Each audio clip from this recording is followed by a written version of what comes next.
have some planes. Just stay quiet and you'll be okay. We're turning to the airport. That we can't breathe? I don't know. I think we're getting hijacked. All of this was brought upon us in a single day, and night fell on a different world, a world where freedom itself is under attack. We cannot let this evil continue. We must define the nature and scope of this struggle, or else it will define us.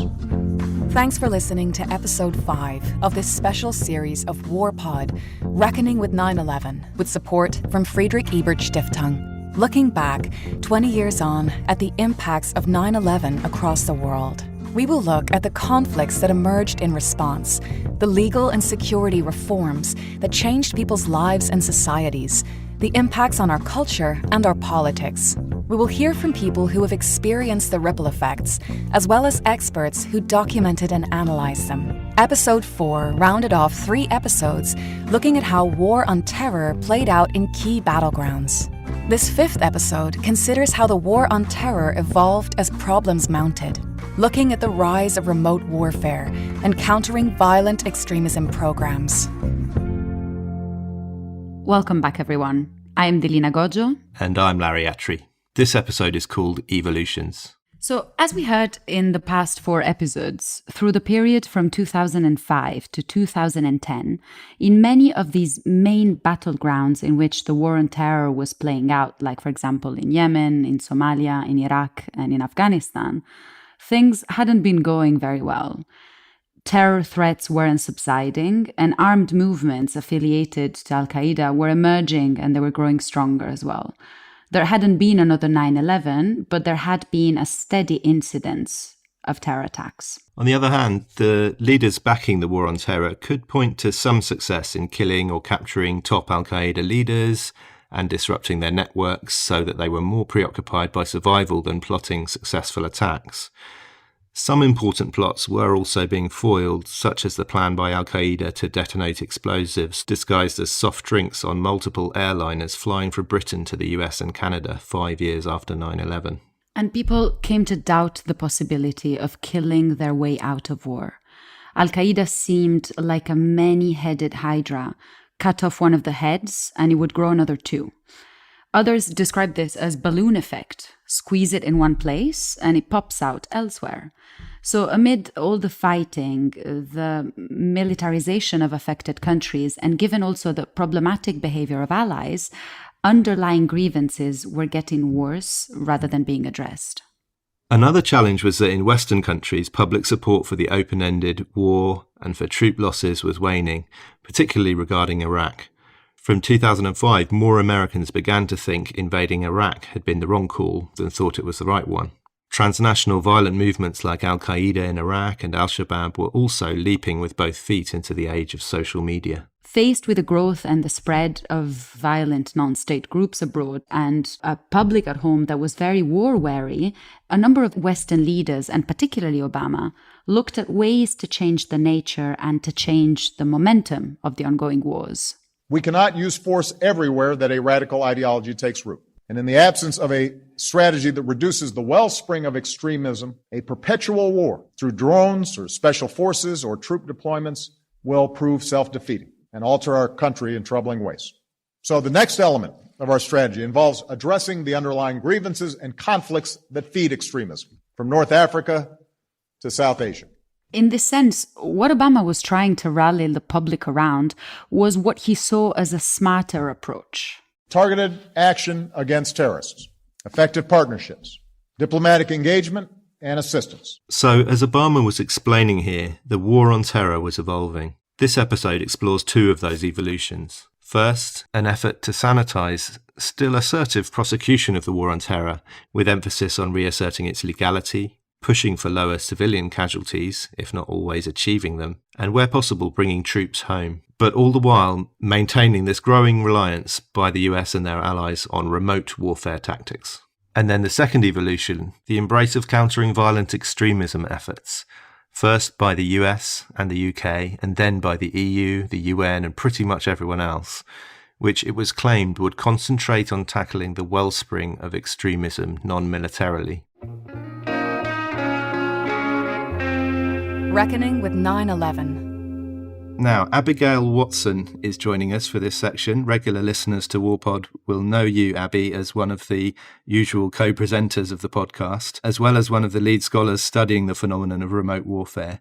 Can you explain for us a little bit more about what remote warfare is and to what degree it's a trend that's been ongoing since before 9/11, or is it a new thing that we can really connect to the consequences of 9/11 that we're looking at in this series? So the best way to understand remote warfare is it's what you do when you still want to militarily fight terrorist groups, but you don't have the political will either internationally or domestically to support you, or you recognise the problems of counterterrorism wars in Iraq and Afghanistan, and you're seeking to address them.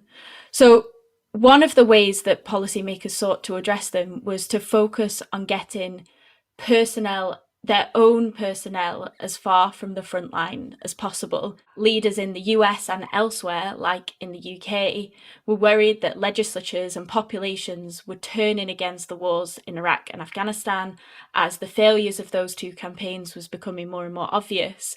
And these same policymakers were increasingly looking at how to reduce the number of their own soldiers fighting and dying abroad. Yet while Western governments remained reluctant to deploy their own troops, they continued to be concerned about terrorist groups plotting another 9/11 from conflict-affected contexts around the world, and so continued wrongly to see military means as one of the key ways that you could address these threats, but didn't want to put too many of their own forces on the ground to do it. So faced with these competing interests, the US and its partners reached for a variety of remote warfare techniques. So initially the mainstream debate on remote warfare focused on drones, which seemed to epitomise the distance being put between Western forces and the front line of the battlefield. But this was part of a broader trend which involved a number of other techniques. So airstrikes and air support by manned aircraft, small deployments of special operations forces, either training or working alongside local and national forces, or the use of private military contractors and security contractors, intelligence sharing with state and non-state partners involved in frontline fighting, and supporting local security forces, either official state forces, militias, or paramilitaries, for example, through the provision of training, equipment, or both. Now, it's important to recognise that all of these techniques weren't invented for remote warfare. They were all used even throughout Iraq and Afghanistan and much before. Some of these techniques have been used long into antiquity. But I think key in understanding remote warfare as a concept and not just a collection of these different types of deployments was that the two things it allowed policymakers to do was, first, it allowed Western policymakers to keep counter-terrorism campaigns away from public debate. They didn't need approval by Parliament or Congress, and light footprint deployments are rarely discussed in mainstream media unless something goes really wrong. And second, they also shifted the responsibility to partners, be they state forces or local militia. A speech by President Barack Obama in Ethiopia in 2015 championed Kenya, Ethiopia, and Uganda for engaging threats in their region so that Western forces didn't have to put their own boots on the ground. They were all part of this shift of distancing our own personnel from the front lines of conflict and relying more on local forces. I think it'd be interesting now to get some more insight from another guest, Dan Mahanty. Dan, you are currently with CIVIC, which is the Center for Civilians in Conflict, but during the Obama years, you were with the State Department working to help correct some of the excesses of war on terrorism. Yeah, thanks, Delina. Thanks so much for having me. Really appreciate it. And what I'd like to do is start by actually going back to the time in which some of these programs really started to emerge. So I'll take us back to 2008. And I think it's worth recalling for a moment sort of what was happening in that moment. So first you had a political context in which you had a presidential election when President Obama was running against John McCain. You had an election where the main question for public debate and the question from the challenger was not, should we be so focused on countering terrorism at that time, but number one, what are the most visible expressions of the George Bush global war on terror, namely torture and Guantanamo, really aligned with our values as a country? And number two, has the war in Iraq, too far distracted our country from its most counterterrorism objectives? So we were at that time really still, sort of obsessed with countering terrorism in many ways, in a way that it was still dominant in kind of the public discourse, but you did have a shift in kind of the tenor and narrative around what should be done about it.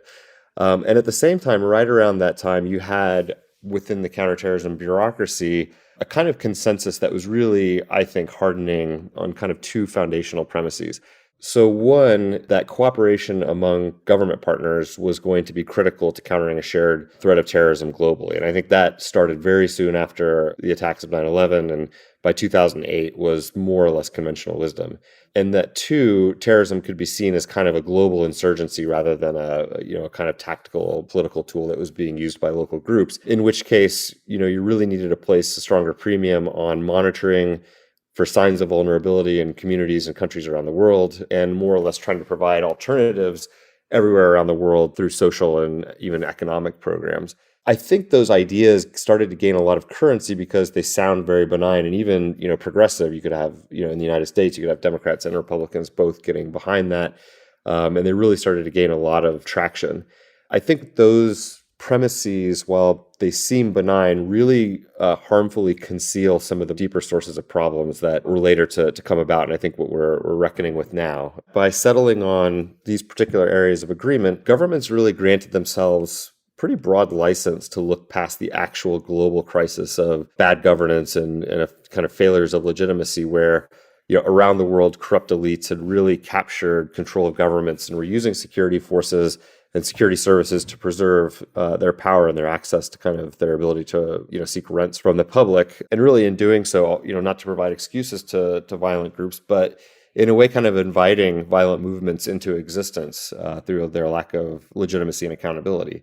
And I think evidence will show now that, present at the creation of this new era of counterterrorism, were some of the most abusive governments in the world. At least as far as the U.S. goes, the emphasis on partnership and cooperation really gave way to providing lethal counterterrorism support in some of the places where the risk of human rights abuses was most acute.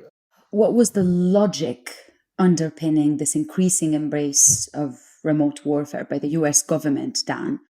Yeah, I think Abby really hits on, the fundamental reasons why a policy like this would be so appealing in the United States government, but also, I think, elsewhere. For my own part, you can distill it, at least I think, between 2008 and 2016, which is not to say that, the Obama administration was uniquely responsible for starting it. And certainly, there have been many years since then, but I do think you kind of start to see these core premises that kind of dig into the policy apparatus and have remarkable resiliency and endurance because they are so appealing. So one, Abby mentioned all the reasons why it's appealing just for the way that you can kind of avoid the political and even tactical risk to your own forces.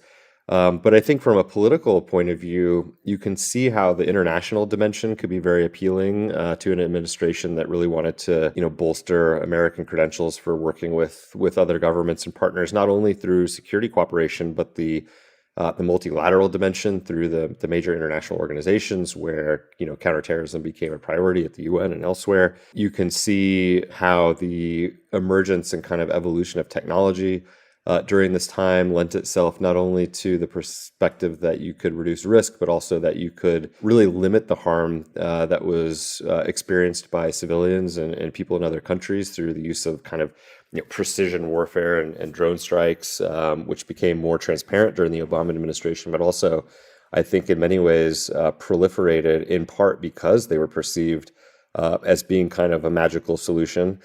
And then in third, I think maybe underappreciated is the extent to which bureaucratic inertia is really hard to roll back. So I think some of this wasn't just allowed to persevere because there was like a positive support for it, but also because once programs are born into existence, whether that's security cooperation or the drone program, or anything else, they tend to take on a bureaucratic life of their own. So I think that there's some other variables that may come into play. Thanks, Dan and Abby. That paints a really vivid picture of some of what's been going on, and also a sense of the seductions of the approach. Less bad than regime change, less boots on the ground, less risks, more load sharing.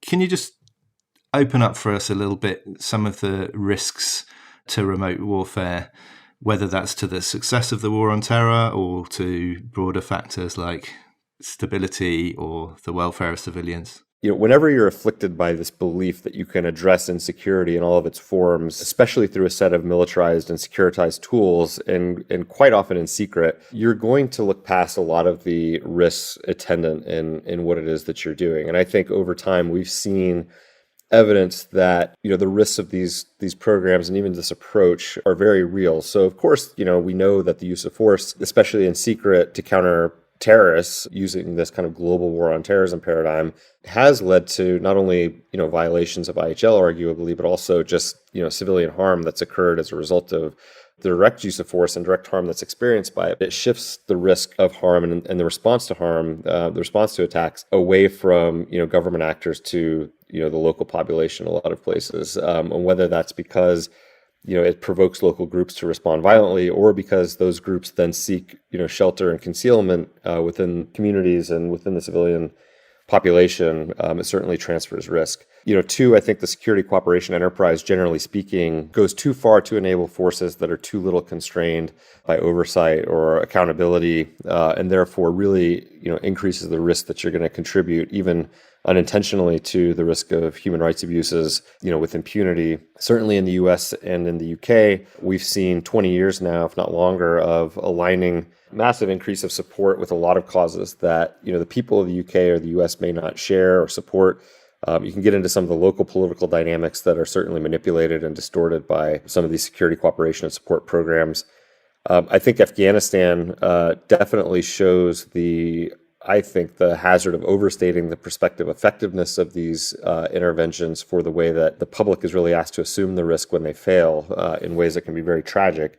And then, I think as a final point, I'd note that over time, we've also seen a weakening of the kind of international norms and constraints that were put in place for a reason that we may wish were stronger at some point in the future, which doesn't only affect people in the countries where we're currently operating, but I think could come back to affect us in more meaningful ways in the future, which touches on the very last point I want to raise, which is just the way that this entire experience has come at a cost to our own societal and civic health. I mean, the preoccupation with remote warfare and the prevention of terrorism, I think, has come at a pretty significant cost to our societal resilience and our emphasis on resilience over precautions and prevention of terrorism. The way that we've allowed the gradual erosion, in some cases the acute and precipitous erosion of civil and human rights with very few safeguards. And then I think we're all learning now, of course, that we've also spent 20 years distracted from much more significant problems and priorities that now we're going to have to play some catch up on. Abby, do you have anything to add? Yeah, I mean, first, just to agree with what Dan said, especially that last point, I think you could see the eroding of transparency and accountability around these activities, and the way that it's not just senior policymakers within government, but also wider legislatures that have allowed this to happen. And you could see that in the US case when soldiers were killed in Niger, and everyone was saying to Congress, why haven't you asked questions about this sooner? And I think it's sort of understanding the risks is undermined by the drivers that drove remote warfare in the first instance, like this idea that we wanted more secrecy around counterterrorism, and the idea that this was, as you said, Larry, the least bad option in the eyes of some policymakers, meant that fully understanding the risks has been undermined throughout this process, and we've exacerbated peace and stability and harm to civilians almost without realising in some cases. At times, it's more than just enabling certain partners or abusive regimes to abuse citizens, but almost enabling or greenlighting or endorsing authoritarian and abusive states. It's a powerful symbol to have US support for regimes who are abusing their citizens. And so you're not just providing US equipment or US training, but potentially also international legitimacy or political cover. You could say that that's what's happening at the moment with Western support to Egypt, who continues to be provided with with equipment and training under the guise of counterterrorism, but use as much of that support to detain opposition members, journalists and human rights defenders? And how much do we then provide political cover by continuing to do it? And added to this, a number of countries have manipulated Western decision-making to pursue their own goals. You could see in Libya, when the Government of National Accord's Prime Minister was calling for more support, that he was saying 800,000 illegal migrants on Libyan ground will have to leave Libya if we don't receive this support. Even when it's not a conscious decision to manipulate Western policymakers, there is the likelihood that forces and states which the US assists pursue different political agendas in the long run to the detriment of national security and regional peace and stability. So, for instance, the anti-ISIS coalition worked with groups like the Peshmerga or the Popular Mobilization Forces in Iraq or the Syrian Democratic Forces in Syria, who shared the short-term goal of defeating ISIS, but differed strongly in their long-term political aims for the region. And Robert Marley said of counter-terrorism partners in the region at the time that their gaze was fixed on the wars after the war against the Islamic State. And so there's a risk that in supporting some of these partners, we exacerbate the drivers of these future wars by focusing on short-term aims. And there may be just two specific risks when it comes to arms sales, that there's the risk that equipment gifted or sold by the US and others could be diverted to partners other than the intended recipients, or equally that commercial arms sales can feed into bribery and corruption. Reckoning with 9/11. So we'll be talking in the next episode about how this kind of thinking and approach affected specific countries. But one country we haven't touched on yet is Nigeria. Nigeria is Africa's most populous nation and has since 2002 been engaged in a conflict with Boko Haram, which also spawned Islamic State West Africa Province in 2016. Joining us to provide some insight here is Victoria Ibezim Ohaeri, who leads Spaces for Change, which works to infuse human rights into social and economic governance processes in Nigeria. I would like to start by giving a little bit of some context about Nigeria. The first is to start by acknowledging that indeed Nigeria is facing significant levels of terrorist threats. In many parts of the country, especially in the northeastern part of the country, they are volatile, they are facing protracted insurgency operations and religious extremism. So there are two major armed groups operating in Nigeria's northeastern region. Both of them are born out of the Boko Haram insurgency. The first is the JAS, which is the Jamaatul al-Sunnah, and the other is popularly known as ISWAP, which is the Islamic State West Africa Province, which is a breakaway group from the JAS. So both of them are notably called Boko Haram. They have sworn allegiance to ISIS and have as their objective the establishment of an Islamic caliphate that will practice what they call pure Islam.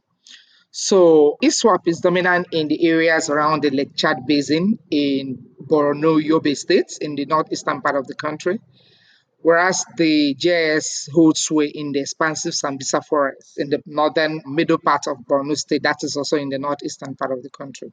So between the two terrorist groups, they've killed over 70,000 people since 2009, and they've displaced about 2.5 million, according to estimates. So there are still other activities going on in northeastern and other parts of northern Nigeria. But with the rising terrorism in Nigeria, we now have what we call the Office of National Security Advisor. According to our National Terrorism Act, it is this Office of the National Security Advisor, ONSA, there's a coordinating office for Nigeria's counterterrorism efforts.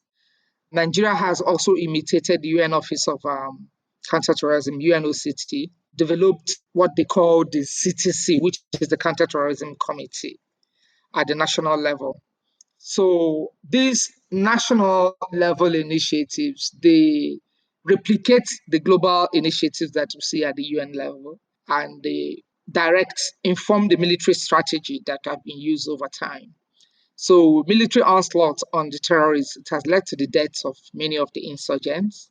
where some of them have in recent times reportedly surrendered to the Nigerian army. But despite these advances, there are quite a number of challenges that are going on. There's frustration about some of the community engagement strategies in communities. There's frustration about consequences of military action, especially civilians caught in the crossfire between the terrorist groups and military. There are also frustrations linked directly to the security situation in the area, such as the prevalence of drugs and crimes. So amid these frustrations, Boko Haram has strong propaganda campaigns that festered. They're capturing the emotions and aspirations of young people in the regions where they operate. So these young people are already disenfranchised by lack of opportunities, and they are victims of heavy-handed security operations.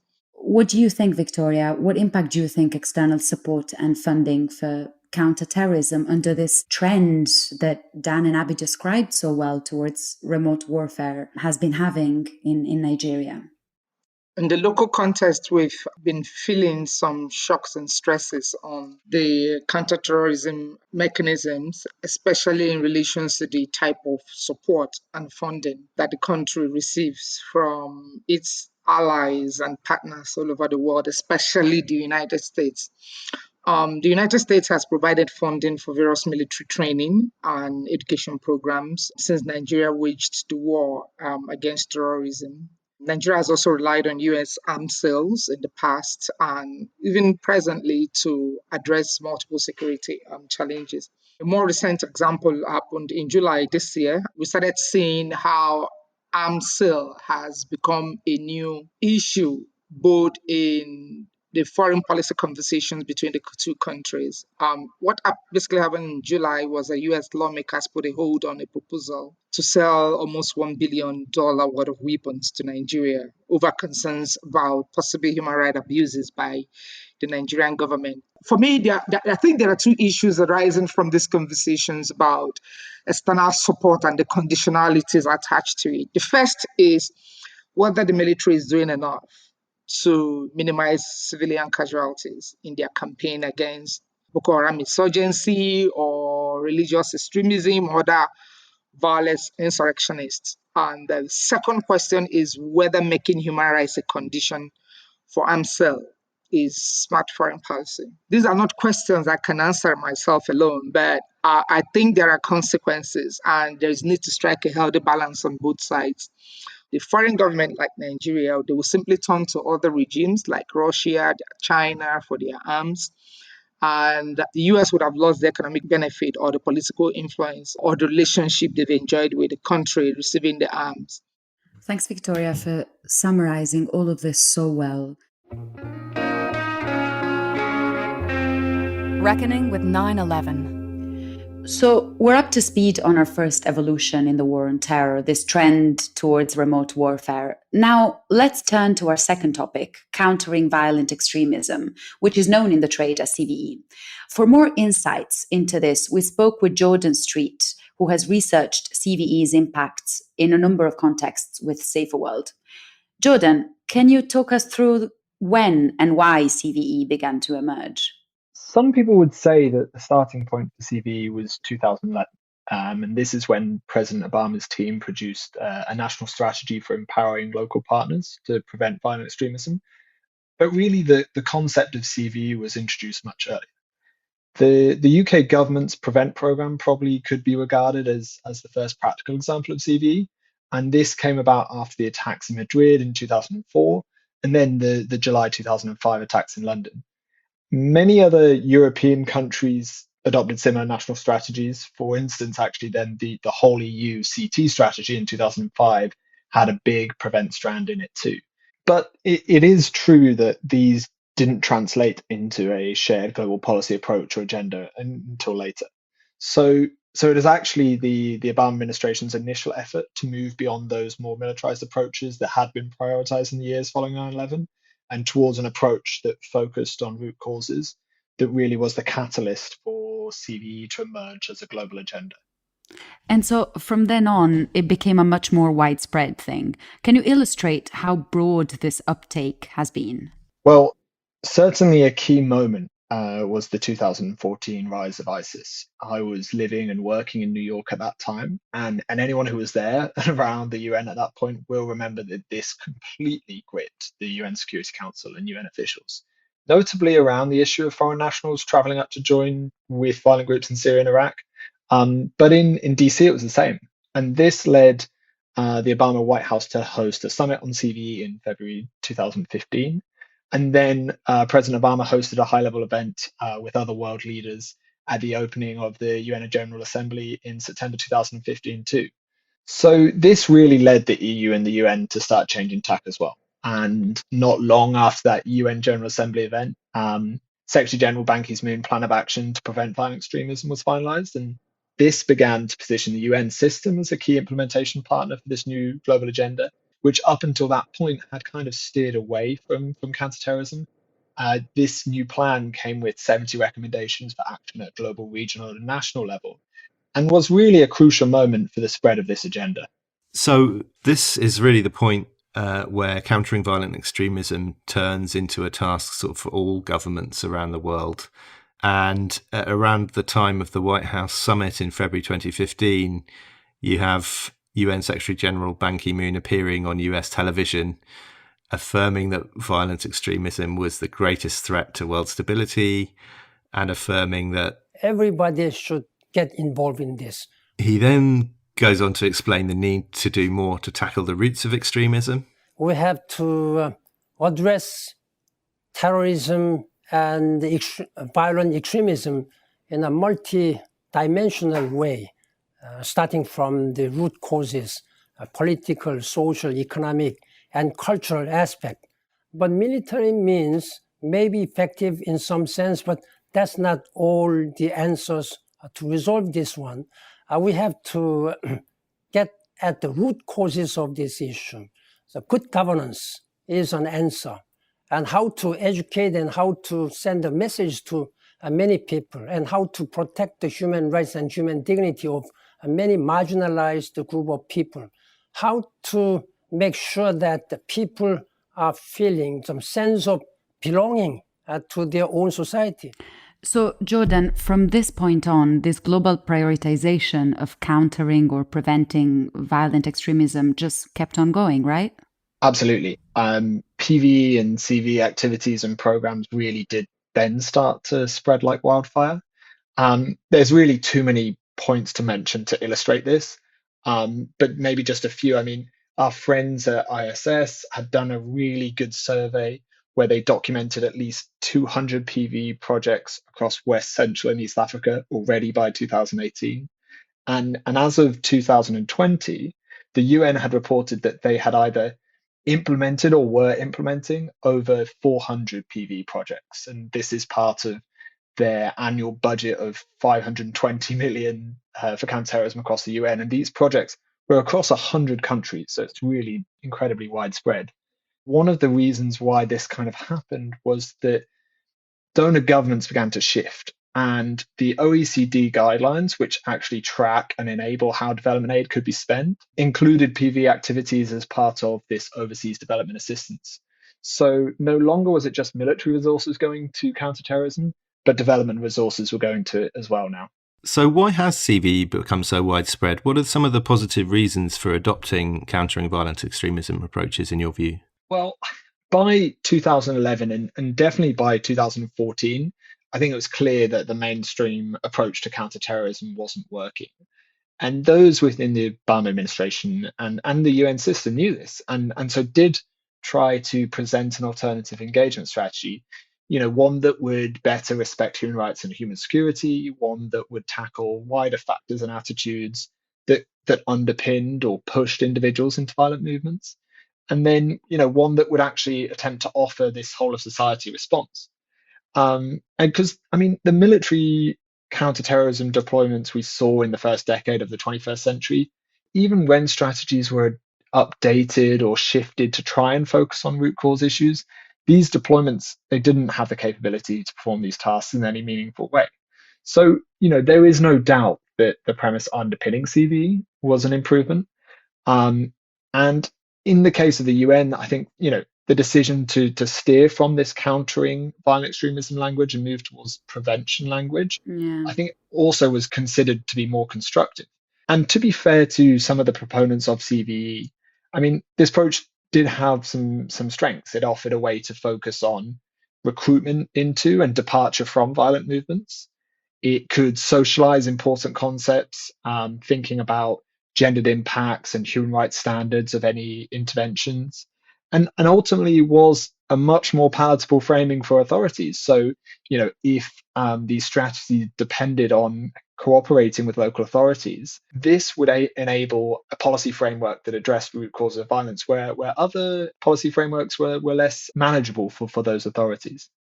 But then, at the same time, as your work has explained, Jordan, CVE has some significant downsides, and there are many that question both its effectiveness and its risks of doing harm. Can you explain? Yes, I mean, I think it's actually quite clear that this wider CVE agenda comes with significant risks, and Saferworld's work, together with many others, has documented this in many places. This list is long of the risks, but there are a few that really stand out. At its core, there has been a real problem with definitions and labeling. And this is something that the CVE and PVE agenda has really struggled to escape from. So, violent extremism has never been defined by the UN. And so many states around the world take PVE to mean what they want it to mean. This can mean that programs funded by the US, the UN, other donor states, that ostensibly are aimed at working on root causes of violence, end up targeting groups that authorities define as extremists, despite no tangible or material link to violent movements. This means that, in essence, PV and CVE has sometimes been abused to crack down on political opponents, journalists, human rights defenders, and is a frequent cause of stigmatization for predominantly young Muslim men. Two other important dynamics to probably note here are about the impact of this agenda is the role in which they have reinforced abusive authorities' security approaches, and one in which external security agendas have been imposed on local realities. The UN's enthusiasm for PVE has led to this rollout of these national action plans on PVE all around the world. This is a very standard UN thing. Get a policy agenda, make a national plan, and then do programming around it. But these plans have enabled authorities working in concert with the UN to effectively absolve themselves of responsibility for conflict and design intervention strategies that solely focus on the groups or individuals of their choice. Now, as donors and the UN have reorientated their funding focus towards this agenda, what this has done is then drag civil society groups, women's rights organizations, youth peace builders, and then even these large INGOs into this agenda and move them away from peace building work, from violent prevention interventions, and from programs that are building trust. So what this means is that instead of investing in transformative change and things that these local organizations or long-standing national organizations know work, and addressing actual grievances, we have projects that focus on ideology, superficial counter-messaging programs, and at its very worst, we have shell projects that are effectively used for surveillance purposes by the state. So our work goes into depth on many of these issues, and we've spoken to people all around the world that have seen the downsides play out in practice, from the Philippines to Somalia to Kyrgyzstan to Egypt to Iraq. And this is not just a one-off thing. It's also, maybe just a final note, it's important to say that this is not just a case of hindsight. Many of these risks were articulated by many of us in our community in 2014, in 2015. But now, 6 or 7 years into this implementation of the agenda, we're seeing that these worries are no longer risks, they're actually harmful impacts. Thank you, Jordan. So CVE, from what you explain, was growing increasingly popular, and it was a way to tackle some of the causes of the war on terror. But then it fell down on being a very partial way for governments to work on this problem, while not confronting some other questions that were thornier about their own tactics and their own behaviors. And it wasn't very effective. Let's bring in perspectives from our other guests on this episode, starting with Dan Mahanty again. Dan, during the Obama years, how did you think of CVE, and how do you see the report card of CVE programs looking back now? You don't have to look too far to find proceedings that took place around 2008 to 2010 where you had some of the most abusive governments in the world sitting around the table agreeing violently on what should be done about countering violent extremism. I think you saw around this time really growing into full maturity a set of highly problematic initiatives, largely in the West, designed to monitor and essentially instrumentalize, especially Muslim communities, but other communities as well, and a broader effort even globally to co-opt and distract civil society from playing its public oversight role into countering violent extremism. And I think that continues to this day. And in my mind, those are some of the worst expressions of this phenomenon. Victoria, can you tell us a little about countering violent extremism efforts in Nigeria? Has CVE programming been a big thing in your country? Do you think these efforts are going well? So our CVE efforts in Nigeria primarily respond to these threats of violent extremism and Boko Haram terrorism in the northern part of the country. So it was not until 2013 that the US designated Boko Haram as a foreign terrorist organization. And it was also specially designated as a global terrorist by United Nations Security Council. That was as per Resolution 2083. So CVE in Nigeria is managed by a number of mechanisms. It's a big thing. As you can imagine from the description I gave, the expansion of Boko Haram from a single Islamic state to now 2 factions of a terrorist group operating in vast regions of the country, especially the northeastern part of the country and across the Lake Chad basin, spilling into parts of Niger, Chad, and parts of Nigeria. So you would see that initially the CVE programs was like a multinational joint task force initiative. It was established then, made up of Nigerian and Chadian forces to curtail arms smuggling across the border of Lake Chad. So we also have like policy responses to violent extremism and terrorism in the country. We have the policy framework and national action plan for preventing and countering violence extremism, which we call the PCVE. And it was developed in view of the report of the United Nations Secretary General on the plan of action to prevent violent extremism issued in December 2015. And in that document, member states were encouraged to nationalize the plans of action. I already talked about some of the challenges with the military approach. The government started shifting away to what they call the amnesty approach. And the amnesty simply means forgiveness or repentance of former Boko Haram fighters. It's being rolled out as an integral part of the de-radicalization process. The decartelization program is the alternative that the government rolled out to militarization of the response to Boko Haram terrorism. Recently, no fewer than 1,000 Boko Haram and ISWAP members, they let down their arms and surrendered to the troops. Nigeria introduced what they call Operation Safe Corridor. The Operation Safe Corridor is a military facility in one of the northern states. It houses like a bold experiment in jihadist de-radicalization. So at that site, Boko Haram fighters that have laid down their arms, that have, in quote, repented and surrendered to the government amnesty offer, they are going through a program to reintegrate them back into the society. So according to stake actors, they say repentance is the beginning of the end of insurgency.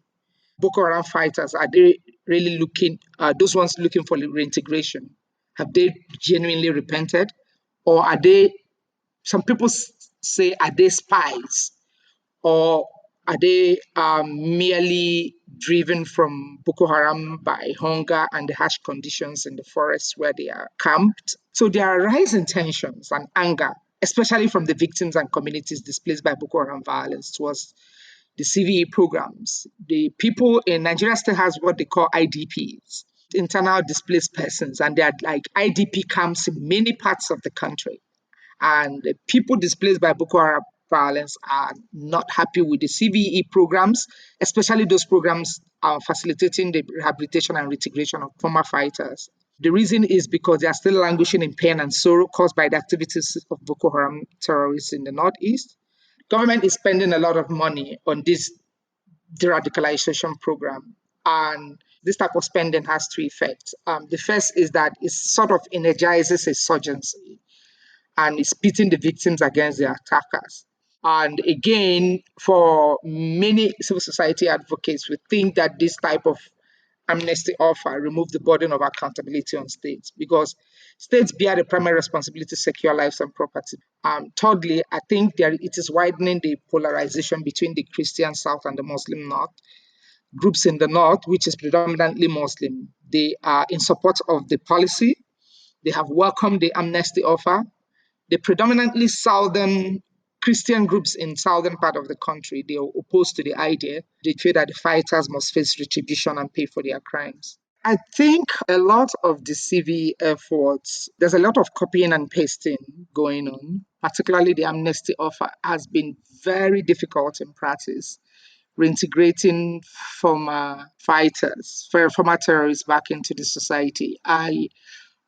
These were practices copied from other contexts where they were successfully implemented, but is whether it should be universalized, that type of alternative to militarization, and whether it fits all local contexts is another question that PCV efforts at the global level need to take into consideration. A lot of countries, especially in the global south, the level of participation that they have in the development of these global or universal terrorism standards and frameworks, they have very minimal participation. So there is a bit of incompatibility when standards are imported into the local context. It also produces a lot of tensions that most times they do not have control over, allowing countries, especially countries in the global south, to ensure that their own local realities and priorities are reflected in those standard setting documents. I think it will go a long way.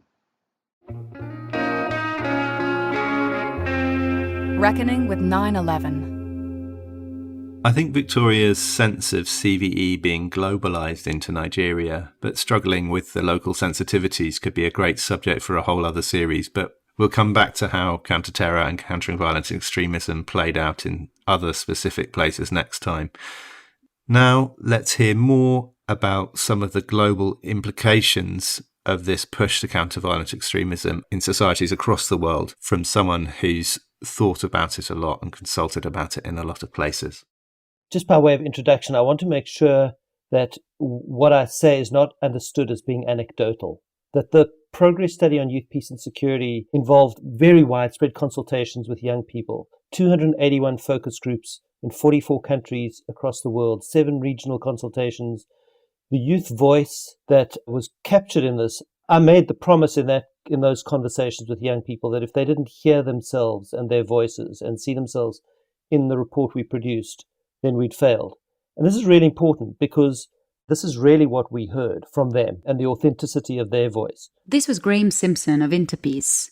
Graeme worked for the UN Security Council on a global study on youth, peace and security, which found widespread anger at the way the youth were being stereotyped as potential violent extremists. So one of the key things that young people described, and that was very acute in their experience of this issue, was the stereotypes to which they were viewed. They described very clearly the kind of archetypal image of a young man with a gun as defining how young men were seen, and young women often consigned to the passive status of victimhood. And in a way, both were seen to be young people as inherently associated with violence. And the problem with this and what the study really draws out is that it wasn't just about attitudes to young people. It produced what we refer to as a high degree of policy panic, policy responses, massive investments that then treated young people primarily as a threat. On the one hand, the assumption that large youth populations in poverty-affected or conflict-affected societies were inevitably going to participate in violence. Young immigrants seen as crossing borders and bringing violence and threats of crime and criminality and terrorism. And most explicitly, the assumption that all young people were somehow in danger of being recruited into extremist armed groups or terrorist organizations. And the reality is that all of these things just defy the reality of young people's lived experience. The vast majority of young people don't join armed groups, aren't members of gangs. This is a tiny sliver of the population. And yet what the policy panic does is it reorients all of the sort of policy priorities. The spending is all reoriented around treating young people as a risk and investment in hard security responses to them. And the devastating consequences of this was also articulated by young people.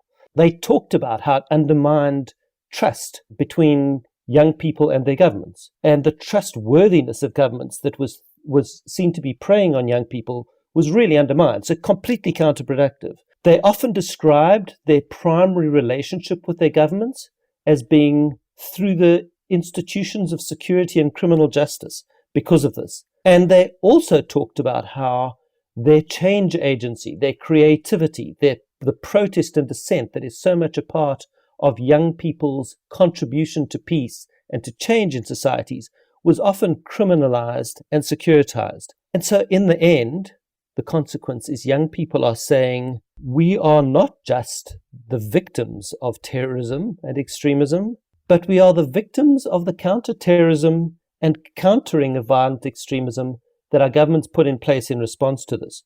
Indeed, young people often talked about being more frightened of their governments than they were of terrorists or extremist organizations. And I guess the most important dimension of this is that what young people were saying to us, and this is really captured very powerfully in the missing piece, in the progress study, is that until we address their experiences of exclusion, what they described as the violence of exclusion, we will never begin to touch on the violence of extremism, and in fact, we may aggravate it. And what do you believe are the implications of this long term? It was really powerful for me to hear the way in which young people describe this exclusion. And you'll see why this is so important to the way we understand the consequences of counterterrorism or violent extremism measures, that have, in a sense, skewed this policy agenda and skewed the way we spend money. Young people talked about exclusion as being about political and exclusion from meaningful political participation. They talked about it as integrally about their exclusion from the economy and the absence of an economic stake. They talked about it as being gender-based exclusion, and the distinct experiences of young women was emphasized. They talked about education and exclusion from education systems which were all about them, but in which they had no say over the policy and shaping of this. They talked about exclusion from protections in human rights, that they didn't have the protections of the Convention of the Rights of the Child. If what governments are doing, and if what the international system is doing, and if what donors are investing in is not the dignity, the asset value, the aspirations of young people, but all of these arenas of engagement are increasingly shaped as being about young people as a threat. I mean, the idea that young people's quest for jobs, for meaningful economic stake, is rather envisaged as dealing with the risk of young people having idle hands is a perfect illustration of the fact that this is like not speaking to the asset value, to the resourcefulness, to the creativity and the resilience of young people as peace builders, but is constantly viewing them not through this lens of resilience, but as a risk. And I think this is devastating for what it does to society, for the trillions that end up being invested in these programs and these orientations that should be about young people's sort of contribution as peace builders, but is skewed in devastating ways by the fact that young people are treated as a threat, that this is all a backdoor route to a discourse around counterterrorism and countering violent extremism, which casts young people as a threat. We lose the creativity and innovation of young people's contribution. It is entirely counterproductive. Graeme, I'm so glad you made the time to tell us all this. Thank you. Thank you. Reckoning with 9/11. Our 5 guests have told us a lot. So where has this episode with this focus on evolutions in this faltering war on terror taken us? Those who wanted to move away from the destabilizing military interventionism of the early war on terror were very much right to want alternatives. But in many ways, overall, They kept on going with a big emphasis and investment in this war through air wars, through partnered operations, through train and equip programs and ghost wars that involve special operatives.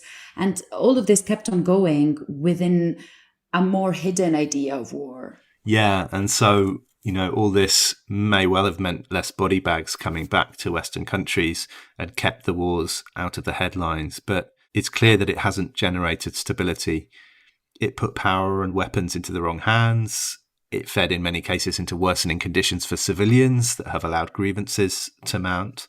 And then when it comes to countering violent extremism programs, again, these are an attempt to take a less military approach and maybe address support for violent groups at their roots. In many cases, these programs have ended up stereotyping and stigmatizing and alienating local people. And in some cases, they've undermined civil society from developing their own strategies to improve the situation, and have failed to grasp this uncomfortable nettle of government's bad behavior. So these evolutions all tried to sanitize the war on terror to make it look sustainable, at least to Western eyes, but they haven't proven to be a basis for bringing it to an end. And as the global war on terror kept going, authoritarian elites around the world were growing ever more adept at weaponizing it for their own ends, as we will hear next time on Reckoning with 9/11. This special Warpod series, Reckoning with 9/11, is brought to you by Saferworld, with support from Friedrich Ebert Stiftung. It is produced by the Podcast Company. Next time on The Reckoning, weaponizing the war on terror.